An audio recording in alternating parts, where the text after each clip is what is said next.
Life can change in an instant. For many wheelchair users, the struggle to push forward is a daily challenge. After years of development and countless prototypes, we created Rib Grips, the revolutionary wheelchair hand rim covers with built-in ribs for ultimate grip and comfort. No more slick surfaces, no more heat burns, just pure, reliable grip. Rib Grips, empowering you to push forward with ease. Rib Grips, get a grip on your freedom. Discover the difference. Visit ribgrips.com and use promo code GRIP today. You just found the perfect product that helps with staying cool during hot summer runs. No more gross warm water. Stay cool with this product from Gear Handle. This hydration tube cover helps keep your water cool and easily accessible. Stay hydrated during those long summer runs or even delay from freezing in the winter. Plus, they're compatible with various brands of water bladders and come in various colors. Visit gearhandle.com and use promo code H2O today. This is a Rogue Media Network podcast.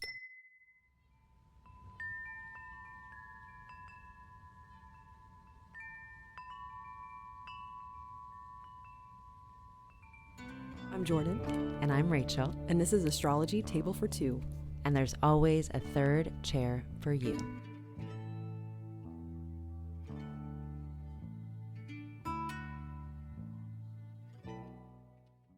I'm Rachel. And I'm Jordan. And this is Astrology Table for Two. But there's always a seat at the table for you.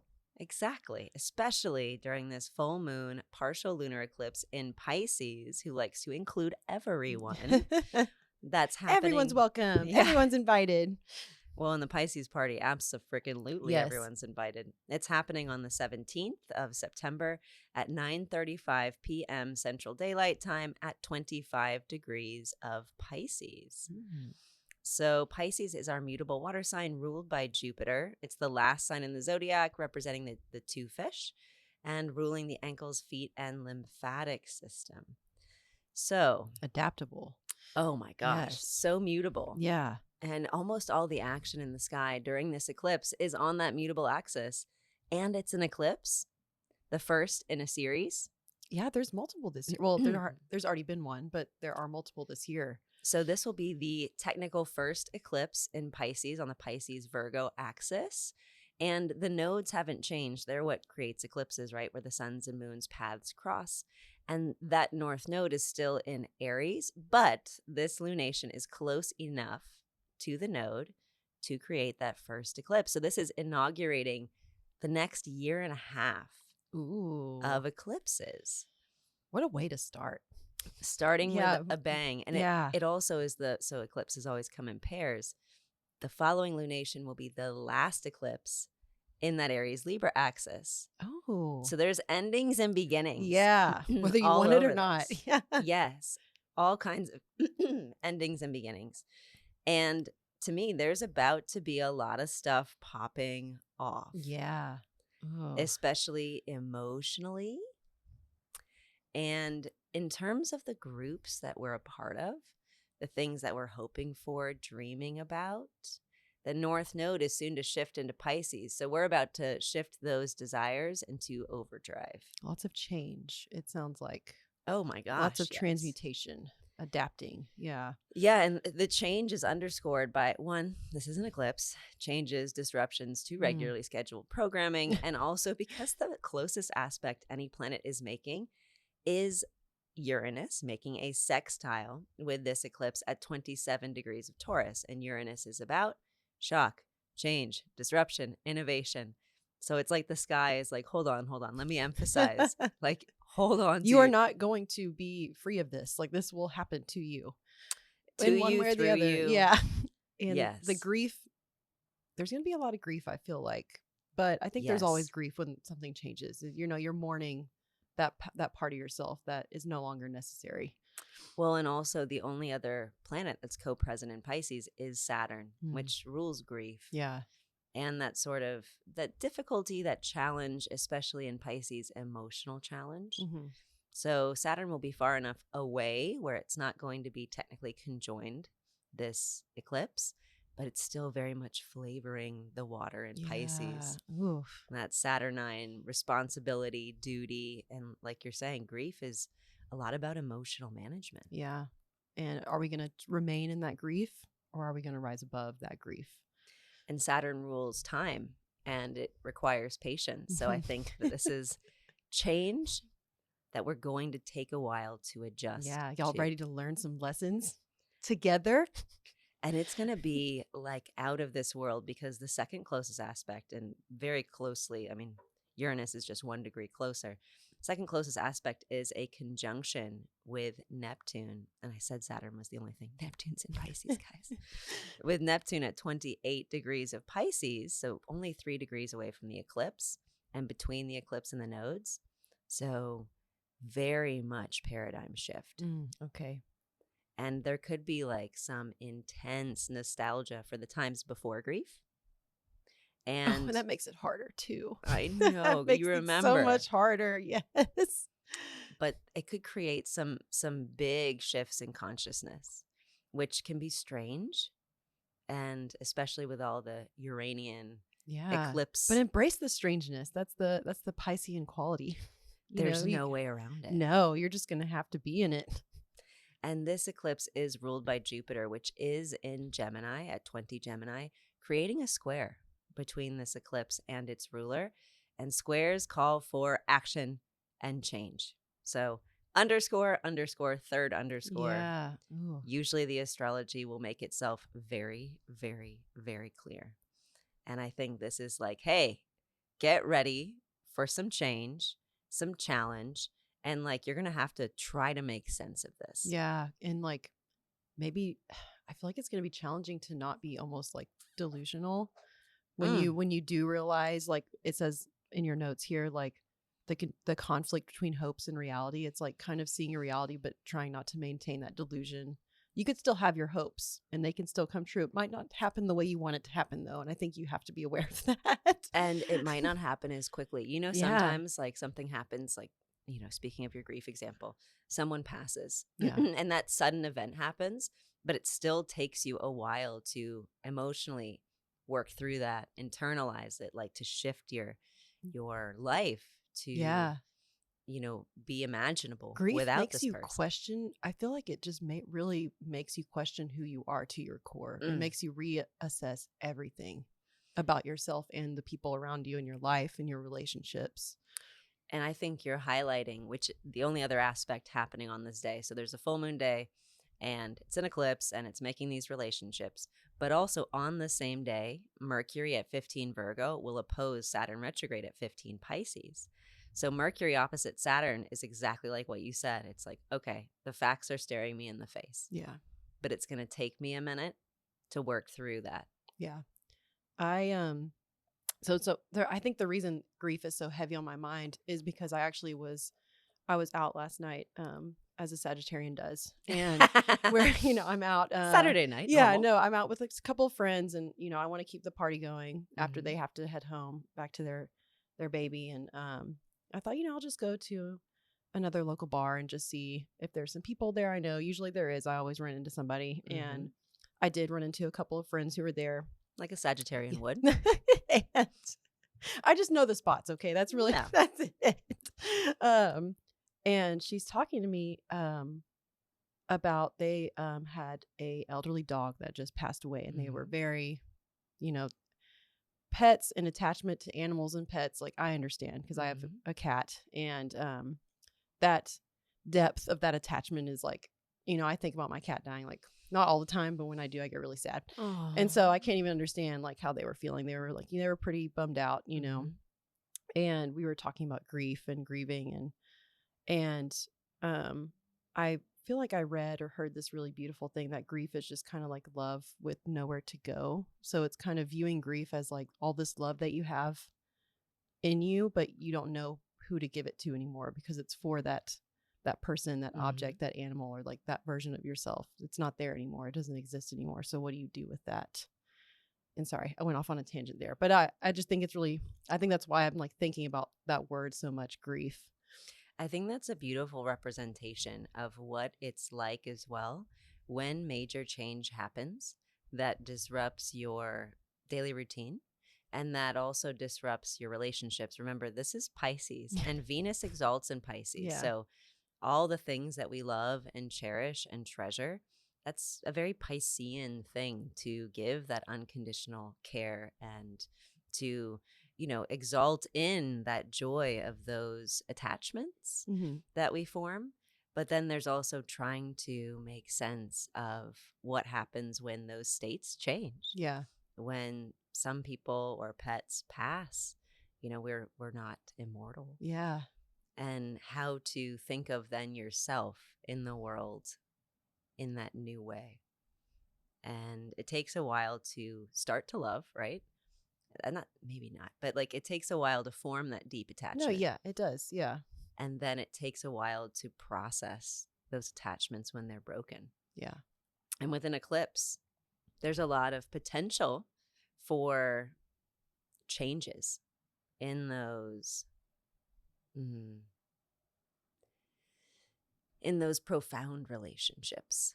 Yeah. That we have, especially with the world around us. So like if you are losing someone or something, or if you are maybe breaking off your association with a pursuit or a passion that you've been really involved with, and then shifting focus, that can also be discombobulating. Yeah. Very. And I realize that we are kind of a little heavy with this, but I think it's appropriate because this is the first of a series of eclipses. And all of this astrology is going to be very present in the first half of next year. Okay. So whatever is shifting, changing, starting, ending, being disrupted, it is what's on the menu next year. We are getting a preview. Yeah. First glimpse, a sample.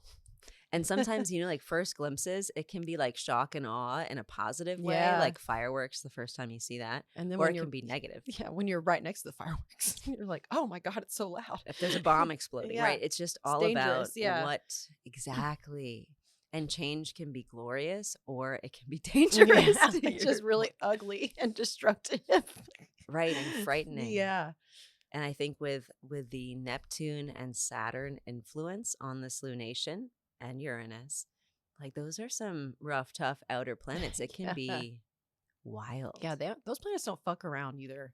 They really don't. Like, We're going to have to emotionally adapt. This is all mutable. Yeah. And mutable signs, they can travel in any direction. yeah. So this might take us in a direction we've never imagined.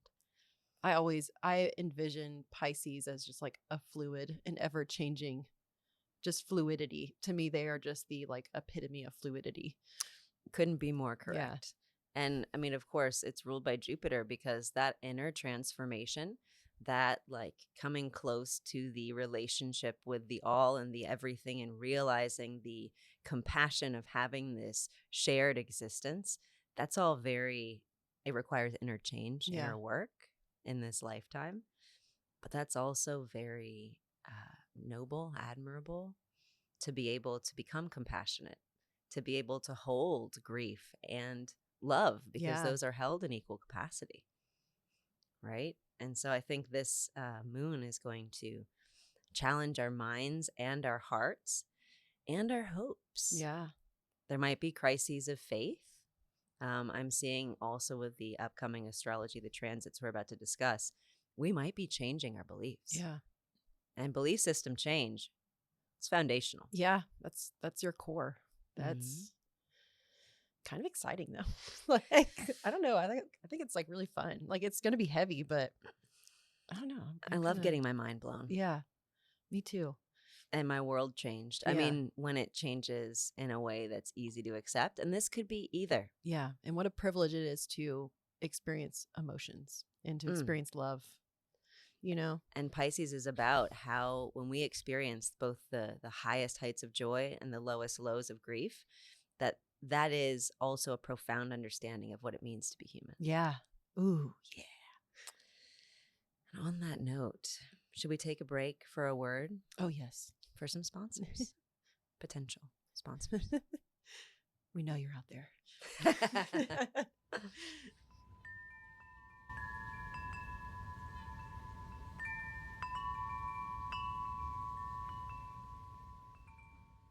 My dad works in B2B marketing. He came by my school for career day and said he was a big ROAS man. Then he told everyone how much he loved calculating his return on ad spend. My friends still laugh at me to this day.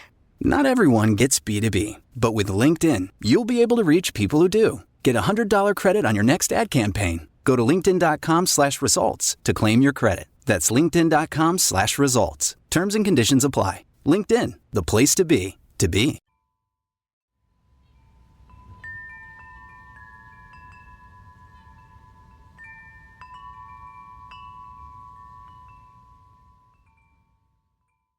And now we are back with our top 3 transits of this lunar cycle. You want to jump off with our first? Yes. Oh, the sun enters Libra. Oh, what an exciting, beautiful time. This will happen on September 22nd at 7:42 a.m. and ushers in the autumnal equinox. Yes. Did I say that right? Yeah, the autumnal equinox. You're exactly I've only ever right. read that word. I don't think I've ever said it. Hey, we're doing that Pisces change. Hey, like, you know now what? we're saying I'm words. on the spot. I'm just gonna go for it at this point. Libra. Oh, what a beautiful sign. I love Libras. I love Libra. Says the Libra rising. So Libra is the 7th sign in the zodiac. It's our cardinal air sign ruled by Venus and represented by the scales. It rules the lower back, the hips, and the kidneys. And this is also going to quadruple underscore everything because the last solar eclipse will happen on this Aries Libra axis. Solar eclipse in Libra, and it happens on the 2nd. So a few weeks after this sun enters Libra, but I think as soon as the sun dips into Libra, we're going to start to feel this sort of rumblings of change and shift, and it's going to be in that Libra place. It's going to be beautiful. It's going to feel beautiful. I like that idea of it's going to feel beautiful because I think beauty is easier to access with the sun in Libra. I mean, Virgo, the sign before, it was like, let's organize, let's like, what are you doing? Let's critique, let's schedule. Let's remove that clutter, And this is more of like, let's balance, let's join, let's harmonize. Yeah. Which feels really nice. But we're balancing and harmonizing something that's about to be like blown up. Yeah. You know, for the last time. But I do think it's important to note that when the sun enters, enjoy this day, because for one single day, that sun in Libra will be co-present with Venus in Libra. And I think Venus, so it'll be at 29 degrees of Libra when the sun enters, the aneretic, charged, intense last degree. And this is our quintuple underscore of like, hey, by the way. Lots of underscores in this episode. I like it. It's like change, intensity, change. If you didn't get the hint already, it's like, no, you need to reference this. We're going to be hit over the head with how much is it's going to be a bonk. Like you're going to have a knot on your head. Yeah, because then Venus will move for most of Libra season, for like the vast majority of Libra season. Venus will be in Scorpio. And when the ruler of the sun is in Scorpio, especially Venus is in her difficulty or her detriment. By the way, I think it's worth noting too that the sun is in its detriment or difficulty. I say that it's fall, so not its detriment. It's fall. Fall is kind of like detriment in that there is difficulty, but with fall, it's not that the planet is bad at expressing itself. It's just that its expression is almost counter to the purpose of the planet. Right. It's in a valley. It's not in a peak right now. Right. Venus is a triplicity ruler of water signs. It's a night sex sign. So Venus in Scorpio is powerful. It just hurts. Yeah. You're going to feel the feelings you don't want to feel, but you're going to have to. So we're going to have a Scorpio flavored Libra sun. Okay. Right. A little bit of spicy to it. And so take all those Libra meanings of like relationship and harmony and balance and make it like deep relationship. Yeah, but maybe don't try to push the cusp of like paranoia and which you could as a Scorpio moon. I do all the time. And so this is more of a warning for my fellow Scorpio placements. Don't be suspicious of people. Don't go too far. Well, that suspicion won't make what is true any more or less true. So like it won't help you. There's no need. Yeah. There might be a lot of secrets revealed. Scorpio Which is they all about those deep dives. and they'll find out the answers to the secrets. The truth. They'll get to Yes. the truth. And sometimes the truth hurts. And that's very Venus and Scorpio. But Venus and Scorpio is also very good for like radical transparency and honesty. Okay. For like revealing secrets, for like that very raw, intimate, real. Yeah, which could strengthen that intimacy, Yes. or it could disintegrate it depending on the relationship. But if Venus and Scorpio does disintegrate a relationship, it gets to the root that was rotten. Yeah. And if the roots of your tree are dead, the tree is dead. So Yeah. it's good to know. Yeah. And it's disappointing, but you still got to do the work and pull out that dead root. And there might be some disappointment that happens when we kind of get deep into both ourselves and into others. But I think one of the most amazing ways to use this is to make art. Yes. Be the alchemist.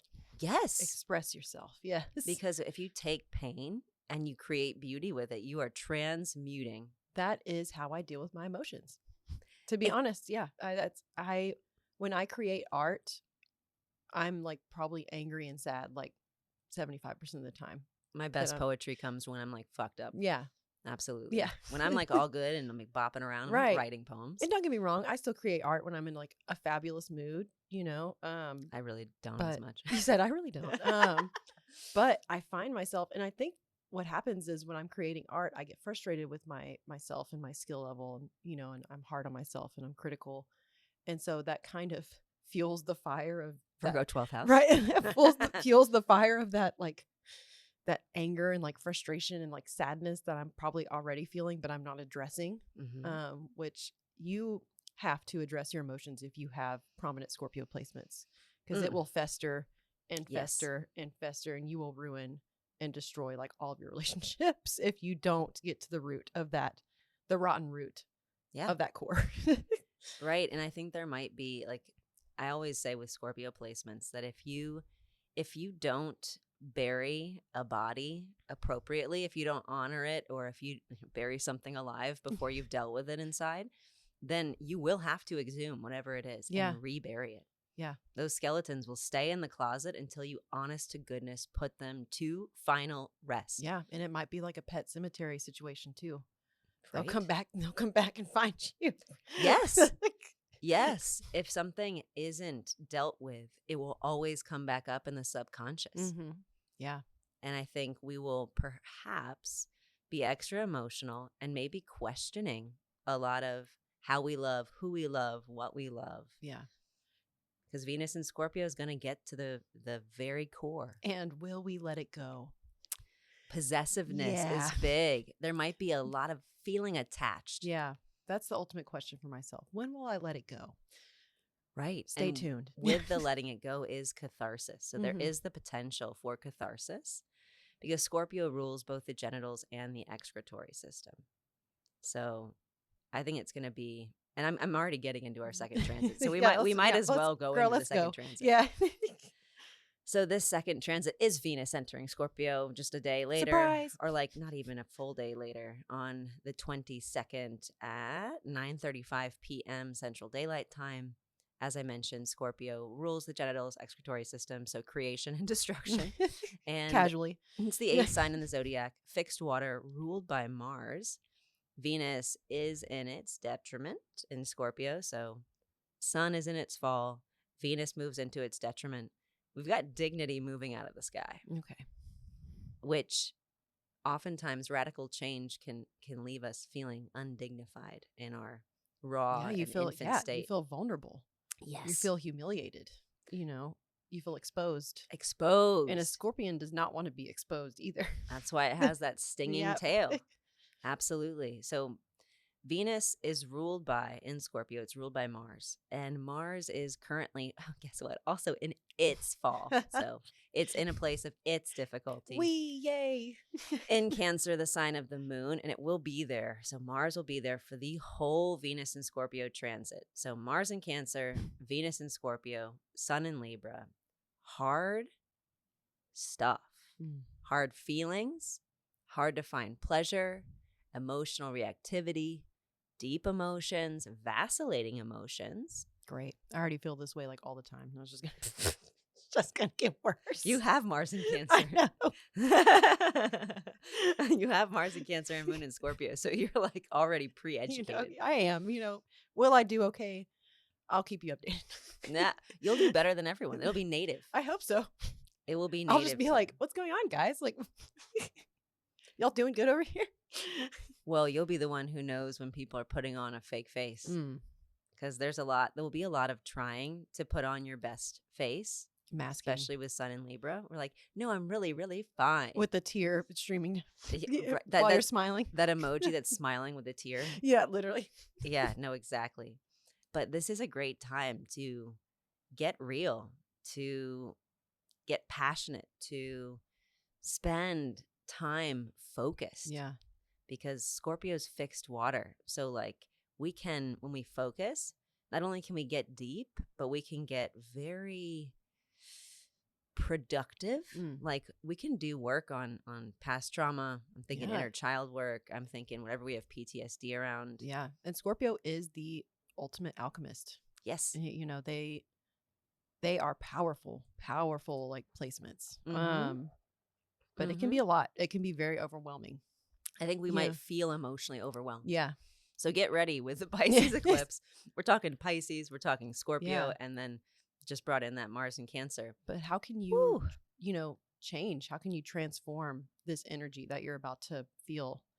How can you expel it, in a productive way? Well, and Scorpio at Mars likes to sever and expel. And I think we might find ourselves, especially with Mars in Cancer, Venus in Scorpio, feeling very defensive or protective.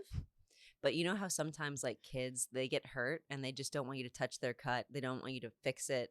They might be infected and they're like, no. Yeah, like, no, leave it alone. But it's like you need help. Right. And if I do not help you now, it will get worse. Yeah. But it has to hurt to feel better. Yeah. Like you're saying, expelling that stuff that needs to get out. But how much unnecessary pain are you causing yourself to? That's true. But by not letting it go, by not letting it be fixed, by not maintaining the wound. I think now is a big time to notice when we're triggered. And Venus and Scorpio is good at like, I'm noticing I'm triggered. What the fuck's going on? Let me get to let me get to the heart of this. What is really going on? But also not assume, that people are after you. And that's the work. Yeah, that's a daily struggle for me. Because other people are going to get triggered too. Yeah, and I already take things so personally. So yeah, I know. I'm just worried. I don't want to be. I'll be okay, but I'm just worried because I react pretty defensively, and I take things pretty personally. Mars and Cancer, no way, never, not you. I think noticing that though is important. Yeah. Noticing it is important and then not denying it, because you can be like, yeah, I am feeling really defensive. Now is not the time. I'm too triggered. Communicating to deal with this effectively, But I can still recognize the truth of it and then actually focus on my own healing. Yeah. Because like you said, Scorpio is the alchemist. Yeah. So we can do that. Being vulnerable and admitting that too is also a Scorpio trait. And so I think at its best. Yeah. And there's so much power in vulnerability. Yes. So there's really, and strength, I feel like that's really when Scorpios connect the most, because they want those deep, rawest, realist. raw, intimate connections. That's when they really, really will value and cherish that relationship. Get ready for your emotional, unfiltered moment. We're going to be so emo. Magnified. And I bet with some of the nostalgia components, a lot of that like old school, kind of early 2000s punk emo. It's gonna, like starting at Nirvana grunge. resurgence. That's going to come back. Yeah. And we're all going to be like listening to it like, yes, they're right. I feel that. But what I do like, so our next transit, third transit, is Mercury entering Libra on Thursday, September 26th at 3:08 a.m. Central Daylight Time. So all of this, by the way, all of these things, this eclipse and everything, all the top transits, they're essentially going to happen in like the first week and a half of the lunar cycle. So we're entering a brand new paradigm, but we're going to get Mercury in Libra. So Mercury's in Virgo, loves Virgo. It's moving into Libra. Mercury does have power in Libra. Okay. It's one of the triplicity rulers. I don't know much about Mercury in Libra. So Mercury has this ability in all of the air signs. Of course, that makes sense. The sharing of information, the communication, it's all done through writing, through speech, through that understanding that we can convey to each other about our own experience and the truth of what's happening to us. So Mercury's good at expressing in Libra. But this, of course, Mercury in Libra is going to be ruled by Venus in Scorpio, who's ruled by Mars in Cancer, who's ruled by whatever is going on with the moon. So look for times that the moon is in a really good place for us all to be able to have those most productive conversations. Okay. So when the moon is, say, in Cancer, where it does its best work, we will be able to have those conversations in a different way. Moon in Taurus, right? Yeah. Then we can have these more grounded conversations and we're not taking it personally. We're not, we'll feel emotionally stable enough right. to We're take not defensive. Yeah. Mm-hmm. And we probably will still be, but we'll be more comfortable in the discomfort when the moon's in a good place. So like pay attention to the moon and also know that Mercury in Libra is here to help us soften our tongues, to be a little sweeter, A little nicer. Yes. It doesn't, kindness never hurts anybody. Right. You don't want to lie to people, but being kind doesn't ever hurt anybody. Kindness is always an option. Yeah. And that's with ourselves and with others. Like we can be. Or will you choose violence? And I mean, there's a temptation to choose violence, especially when we're unstable and like you don't know what's going on. And it's like, okay, I'm a Scorpio. I'm just you're gonna lash feeling out. exposed, and you're just like, they're sneaking up behind me. I don't this is an attack. I feel like everyone's after me.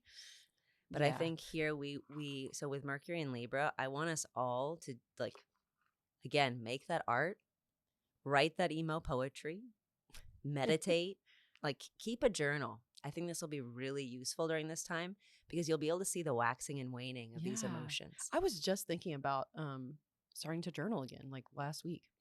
Oh, you're getting the vibe. It's a sign, yeah. You are getting the vibe already. Because this Mercury in Libra, especially with all of the rulership going on, we're going to have, I think, some pretty elegant words to like really deeply express ourselves and sort of bear that soul.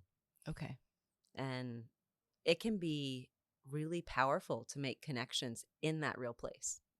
So like when you meet somebody and you share like a real ass conversation. Yeah. Even like a stranger, and you just get real, you get deep. That instant connection. But a lot of it has to do, in my mind, with like if both parties are coming from that place of like, hey, I'm not attached to this outcome.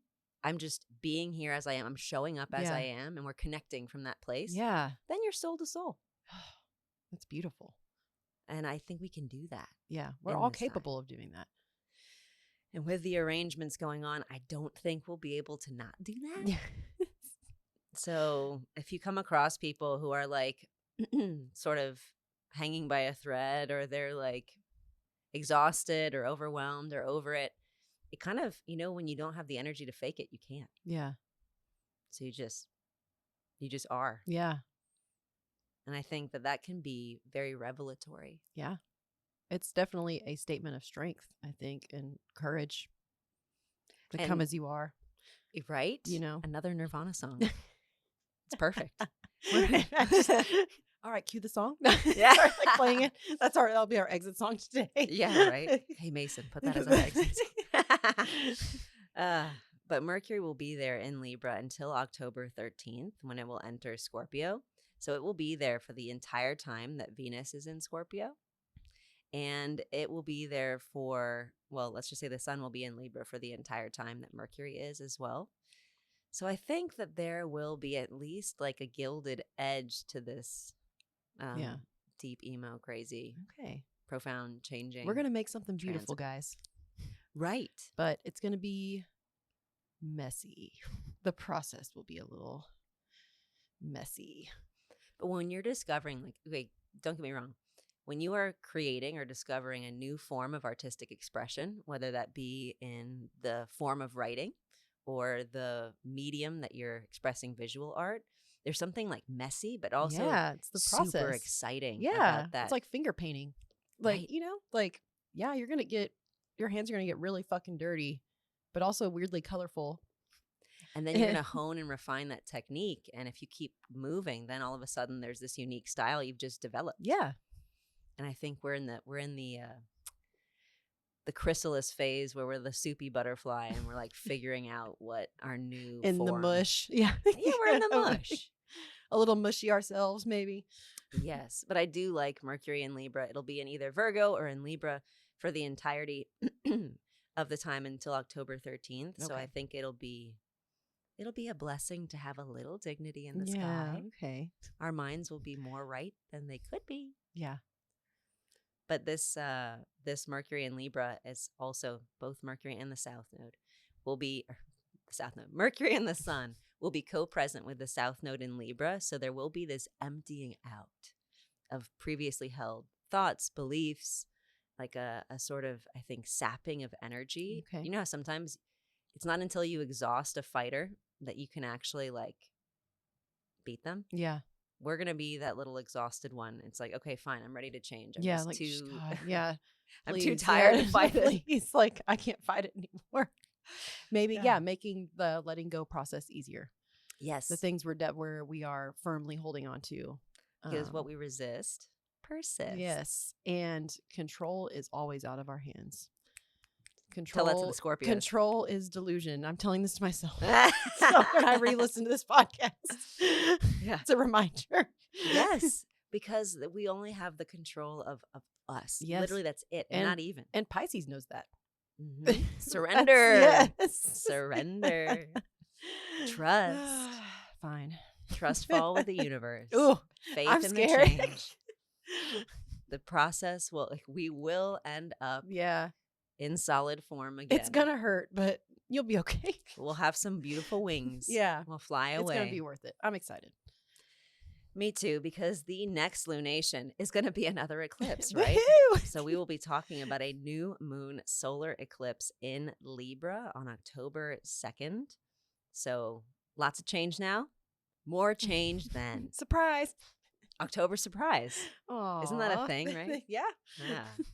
I mean, that's getting a little political, but I think all this Libra Scorpio stuff could not match better with sort of the politic The going current on climate. Yeah. Oh, absolutely. leading up to Mm-hmm. this major, I think, world-changing election. I don't think that's too strong a word. Yeah.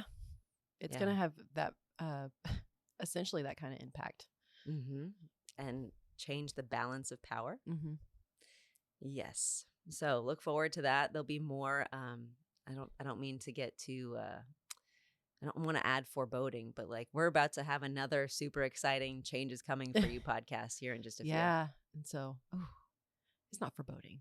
It's just scary, but This will happen in your first house Yeah, of it's- self. So get ready. get ready. It's going to happen regardless. Yeah. Right. So Yeah. Pack Yeah. your backpack. you with can't what hide you from need. it. Yeah. You can Mhm. run, but you can't hide. You can run, but you can't hide. Yeah. Happy Halloween, everyone. Yeah. Thanks. Happy Pisces eclipse, everyone. Hey, y'all stay safe out there.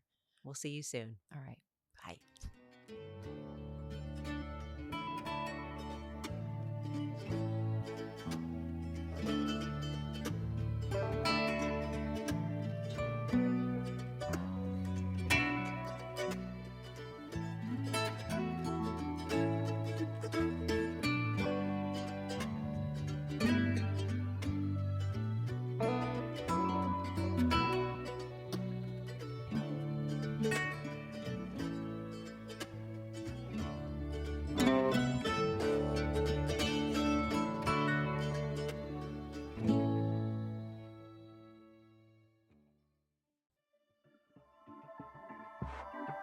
This has been a Rogue Media Network production.